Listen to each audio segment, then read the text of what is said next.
My husband has an uncontrollable urge, and it bothered everyone around us. I knew being neurodivergent was tough, but I didn't expect it to be this terrible. Basically, my husband is clinically diagnosed to have ADHD with symptoms of depression, but he never really showed it because fit in well with the crowd. However, there was once a time when things seriously got out of hand. My husband and I decided to watch Harry Potter and the Half-Blood Prince in the theaters, because I really loved the franchise. We bought a large bucket of popcorn before heading to our seats. The theater was jam-packed with people, which made me even more excited to watch the film. However, I was worried about one thing. My husband physically could not sit through a movie without fidgeting or talking, so in order to prevent disturbing other people, I brought him a dice that he can roll around in his pocket since fidget spinners weren't exactly invented yet. At the start of the movie, he was doing really well and could actually focus on the things that were happening, but as the movie kept going, it looked like his attention span was hanging on the edge of a cliff. I whispered in his ear that I was proud of him so far, just to keep him motivated. He smiled and thanked me, but in the next moment he ended up dropping the dice, which rolled down under another row. I asked him if he wanted to leave, knowing full well that he was now going to struggle sitting through the rest of the movie. He shook his head, clearly just trying to stay for me. I gave him a couple of minutes to try focusing on the movie without having something to fidget, but instead of fidgeting, he started commentating on it out loud and asking me dozens of questions for each scene. Eventually, the people around him shushed at him and made him go quiet. When he couldn't take it anymore, he pulled out his phone and started texting and playing games with the sound on. Unfortunately,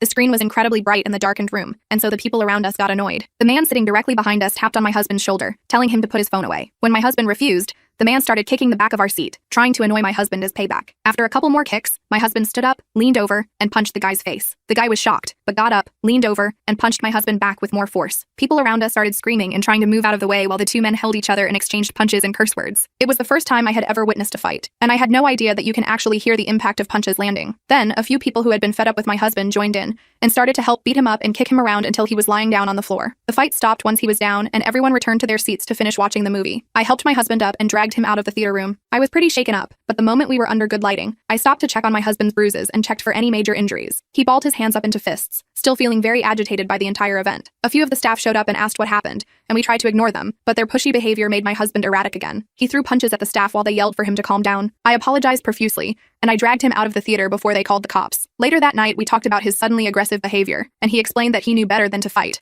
but his emotions seriously got the better of him. I told him that we should see a therapist to find out if we could do anything about his uncontrollable behavior, and he suddenly got angry, raising his voice at me to say, "Another diagnosis? I'm tired of having problems and being the problem. I'm so tired of this life." He lifted up his arm above my head like he was about to hit me. My body started shaking involuntarily, and I closed my eyes and covered my face with my arms. He stopped moving when he saw my reaction and apologized. He got quiet and went straight to sleep. I stayed up much longer, too worried to be able to sleep. The following day, I decided to contact his therapist during my break at work to discuss the recent events. She told me not to keep him out of my sight, because his sudden mood swing and reactions meant that he was a danger to others and to himself. But when I got home, it was too late. I found him lifeless in our garage. His body was slumped down in a chair with a gun by his side. He left a note, apologizing for being problematic. I called the police and sat on the floor of the garage, unable to cry. All I wanted to do was be able to watch Harry Potter with him.